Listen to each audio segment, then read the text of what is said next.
सभी माताओं बहनों भाइयों बंधुओं और सभी बड़े बुजुर्गों को सादर प्रणाम। जय सिया राम। आज बात करेंगे पूज्यपाद बाबा गोस्वामी तुलसीदास जी के जीवन परिचय के बारे में। लोग कहते हैं ना कि भगवान हमें बड़ी परेशानियां देते हैं, और परेशानियां भी कैसी, जो आती तो हैं लेकिन जाने का नाम नहीं लेती हैं। ऐसा नहीं है महाराज, भगवान किसी को परेशानियां नहीं देते हैं। यदि आपको अपनी परेशानियां इतनी बड़ी लग रही हैं तो एक बार बाबा गोस्वामी जी के जीवन परिचय को उठा करके देखिए। उनके जीवन में कितनी परेशानियां थीं, लेकिन फिर भी उन्होंने एक बात पकड़ करके रखी थी। कौन सी बात? वो एक बात कहा करते थे कि तुलसी बिरवा बाग के सींचे ते मुरझाए, लेकिन रहे भरोसे राम के तो पर्वत पर हरियाए।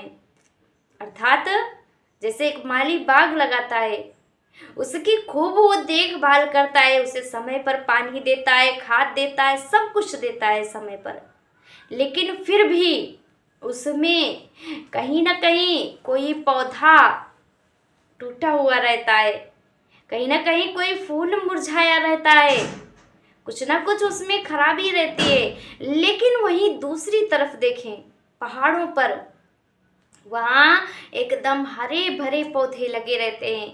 वहाँ खाद और पानी देने कौन जाता है? आप लोग जाते हैं कि हम जाते हैं? कोई नहीं जाता। वो किसके भरोसे रहते हैं? राम जी के भरोसे रहते हैं। तो बस बाबा गोस्वामी जी ने यही, आप मान लो इसमें एक संकेत किया है कि भरोसा एक बस राम जी से ही कीजिए। आशा एक राम जी से, दूजी आशा छोड़ दे। नाता एक राम जी से, दूजा नाता तोड़ दे। तो बात रही परेशानियों की। बाबा गोस्वामी जी का जीवन परिचय देखेंगे ना, जब इनका जन्म हुआ, कहते 1554 ईस्वी में इनका जन्म हुआ था। 1554 से कालिंदी के तीर, श्रावण शुक्ला सप्तमी, तुलसी धर्यो शरीर। राजापुर के, चित्रकूट के पास में राजापुर नाम के छोटे से गांव में इनका जन्म हुआ, और जन्म के दूसरे ही दिन इनकी माँ की मृत्यु हो गई। सोचिए, इससे बड़ा दुख हो सकता है क्या? जिस बालक की माँ जन्म देने के बाद ही उसे छोड़कर चली गई हो।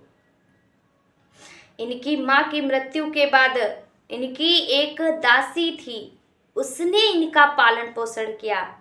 और कहते हैं जब ये 5-5.5 वर्ष की अवस्था के थे, तब वो दासी भी इन्हें छोड़ करके चली गई। उसकी भी मृत्यु हो गई, वो भी संसार छोड़ करके चली गई। ये अकेले रह गए।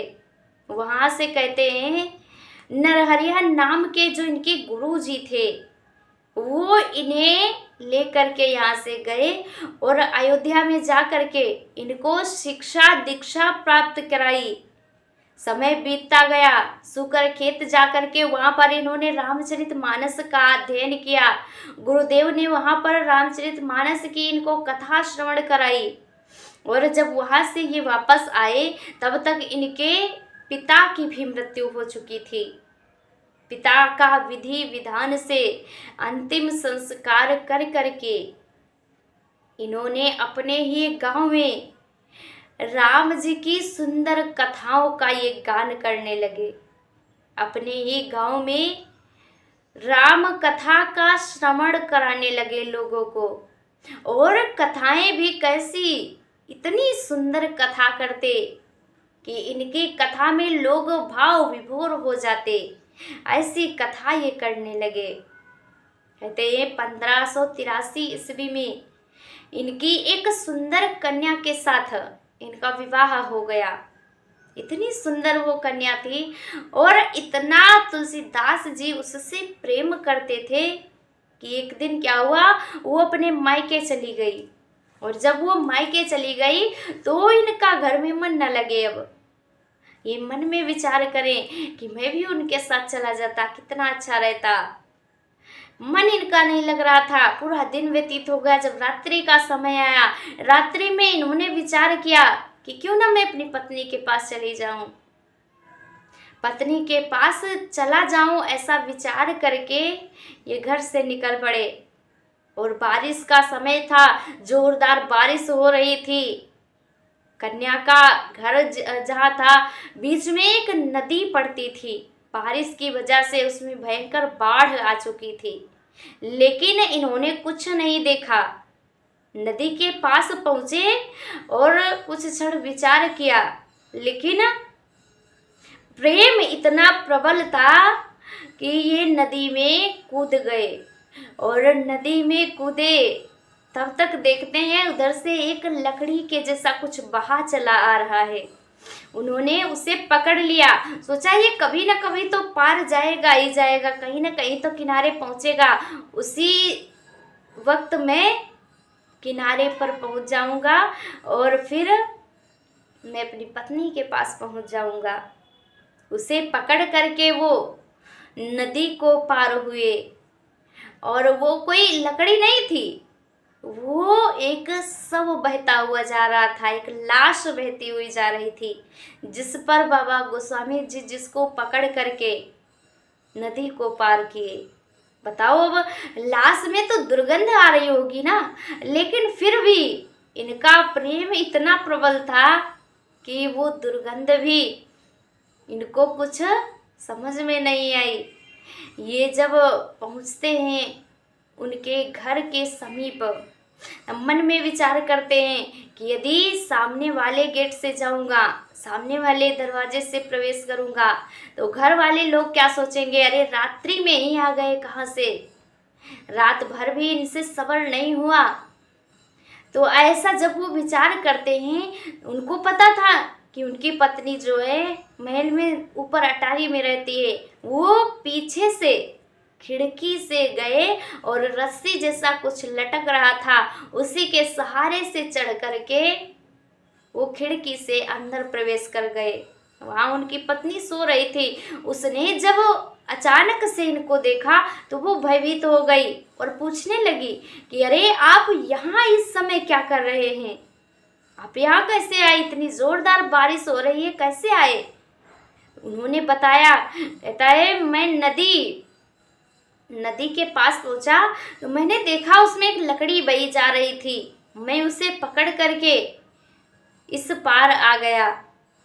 वो पत्नी बोली, चलो ये तो ठीक है, लकड़ी को पकड़ करके तुम नदी के पार आ गए, लेकिन ऊपर इतना चढ़ करके कैसे आ गए।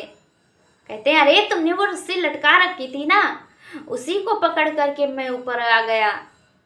पत्नी नीचे जब वो हाथ में दीपक लेकर के देखती है, कहती मैंने तो कोई रस्सी नहीं लटका करके रखी थी। हाथ में दीपक लेकर के देखती है तो बड़े काले काले नाग लटक रहे थे। उन्हीं को पकड़ करके बाबा गोस्वामी जी बताओ ऊपर चढ़ गए। अब वो जब ये सारा दृश्य देखती है कि आपको रस्सी और सांप में भी भेद नहीं पता चला, और जो आप नदी तैर करके आए हैं, लकड़ी तो कोई यहाँ नहीं मिलेगी, इस समय सब ही कोई जा रहा होगा, उसी पर आप चढ़ करके आए हैं।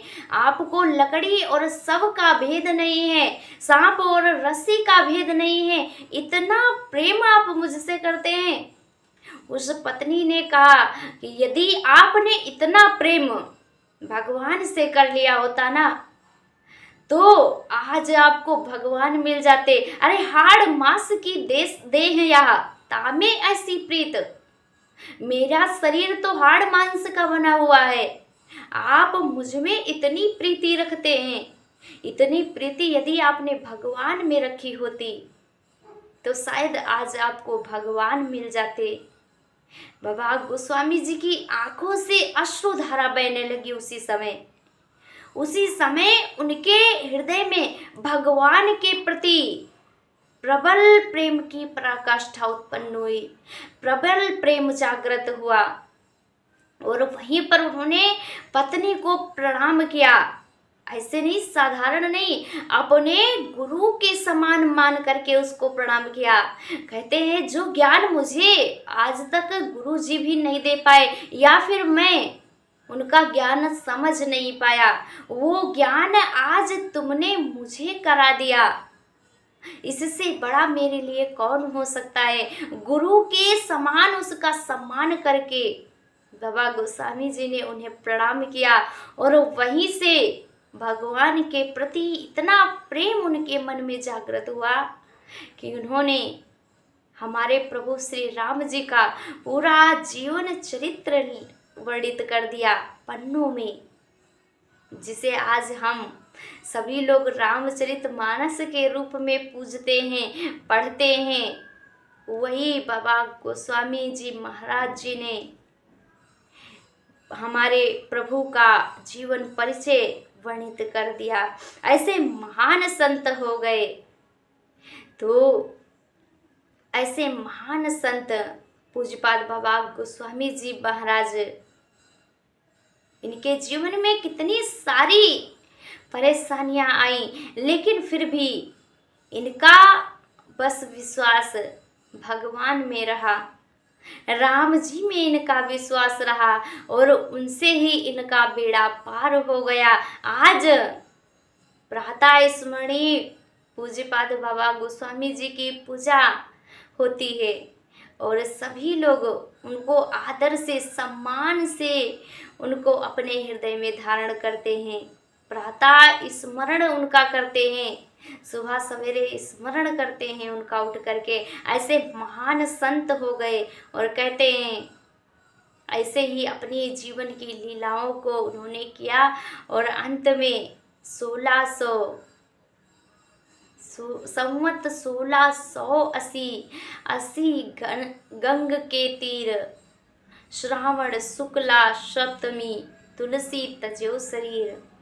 1680 ईस्वी में उन्होंने अपने शरीर का त्याग कर दिया। तो ये था बाबा गोस्वामी जी के जीवन की लीलाओं का दर्शन। जय सिया राम, राधे राधे।